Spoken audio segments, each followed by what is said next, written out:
اعوذ باللہ من الشیطان الرجیم بسم اللہ الرحمن الرحیم۔ السلام علیکم and welcome to my YouTube channel. آج اس ٹاپک کے بارے میں بات کرنا چاہتی ہوں، وہ تیسری جنگ عظیم اور دجالی فتنہ۔ نبی کریم صلی اللہ علیہ وسلم کی پیشگوئیوں اور حضرت مہدی کے بیان میں کے خروج کے بارے میں اہل سنت والجماعت کا 1400 سالہ نظریہ ہے کہ وہ آخری دور میں تشریف لائیں گے اور امت مسلمہ کی قیادت کریں گے، اللہ کی زمین پر قتال فی سبیل اللہ کے ذریعے اللہ کا قانون نافذ کریں گے، جس کے نتیجے میں دنیا میں امن و انصاف کا بول بالا ہو جائے گا۔ البتہ یہ بات ذہن نشین ہے کہ وہ یہ مہدی نہیں ہوں گے جن کے بارے میں اہل تشیع نے یہ عقیدہ گڑھ رکھا ہے کہ وہ مہدی حسن عسکری ہیں جو سمارا کی پہاڑیوں سے نکلیں گے۔ اس بارے میں علماء امت نے بے شمار کتابیں لکھی ہیں جن میں اس نظریے کو غلط ثابت کیا گیا ہے۔ حضرت مہدی کا نسب۔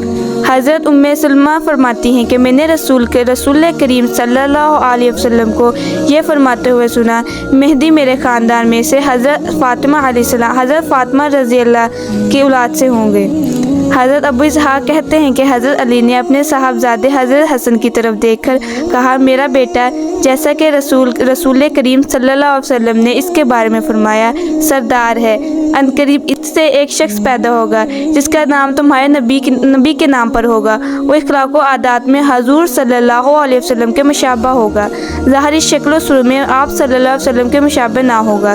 پھر حضرت علی نے زمین و عدل و انصاف سے بھر دینے کا واقعہ بیان فرمایا۔ حضرت ابو سعید خدری رضی اللہ تعالی عنہ فرماتے ہیں کہ رسول کریم صلی اللہ علیہ وسلم نے فرمایا، مہدی میرے اولاد میں سے ہوں گے، روشن و کشادہ پیشانی اور اونچی ناک والے، وہ رائے زمین کو عدل و انصاف سے بھر دیں گے، جس طرح وہ ظلم و ستم سے بری ہوئی تھی، وہ 7 برس تک زمین پر برسر اقتدار رہیں گے۔ حضرت مہدی والد کی طرف سے حضرت حسن کی اولاد میں سے ہوں گے اور ماں کی طرف سے حضرت حسین رضی اللہ تعالی عنہ کی اولاد سے ہوں گے۔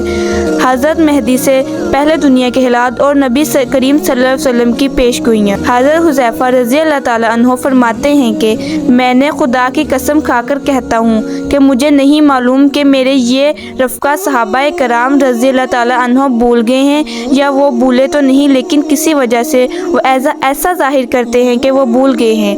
خدا کی قسم رسول کریم صلی اللہ علیہ وسلم نے کسی بھی ایسے فتنہ پر دراز کو ذکر کرنے سے نہیں چھوڑا تھا جو دنیا کے ختم ہونے تک پیدا ہونے والا ہے اور جس کے ماننے والوں کی تعداد 300 یا 300 سے زیادہ ہوگی۔ آپ صلی اللہ علیہ وسلم نے ہر فتنہ پر تاز کا ذکر کرتے وقت ہمیں اس کے باپ کا اور اس کے قبیلہ تک کا نام بتایا تھا۔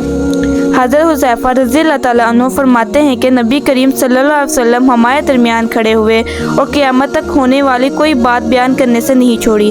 جس نے یہ یاد کر لیا اس نے یاد کر لیا اور جس نے بلا دیا اس نے بلا ڈالا۔ بلا شبہ یہ صحابہ رضی اللہ تعالیٰ عنہ اس کا علم رکھتے ہیں، اور یہ حالت یہ ہے کہ جب اس میں سے کوئی بات ہوتی ہے تو مجھے یاد آ جاتا ہے، جیسے کوئی آدمی کسی کو اس کی غیر حاضری میں یاد کرتا ہے اور پھر جب وہ اس کو دیکھتا ہے تو اس کو پہچان لیتا ہے۔ مدینہ منورہ سے آگ کا نکلنا۔ حضرت ابو ہریرہ رضی اللہ تعالیٰ عنہ کہتے ہیں کہ رسول کریم صلی اللہ علیہ وسلم نے فرمایا، قیامت اس وقت تک نہیں آئے گی جب تک حجاز سے ایک آگ نہ بھڑک اٹھے جو بصرہ کے اونٹوں کی گردن روشن کر دے گی۔ اس حدیث میں جس آگ کا ذکر آیا ہے، اس آگ کے بارے میں حافظ ابن کثیر اور دیگر مورخین کا کہنا ہے کہ اس آگ کے نمودار ہونے کا حادثہ پیش آ چکا ہے۔ یہ آگ جمادی الثانی 650 ہجری جمعہ کے دن مدینہ منورہ کی بعض وادیوں سے نمودار ہوئی اور تقریباً مہینہ تک چلی۔ راویوں نے اس کی کیفیت یہ لکھی ہے کہ اچانک حجاز کی جانب سے وہ آگ نمودار ہوئی اور ایسا معلوم ہوتا تھا کہ آگ کا پورا ایک شہر ہے، اس میں قلعہ یا برج اور کنگور جیسی چیزیں موجود ہیں۔ اس کی لمبائی 4 فرسخ اور چوڑائی 4 میل تھی۔ آگ کا سلسلہ جس پہاڑ تک پہنچتا ہے اس کو شیشے اور موم کی طرح پگھلا دیتا ہے۔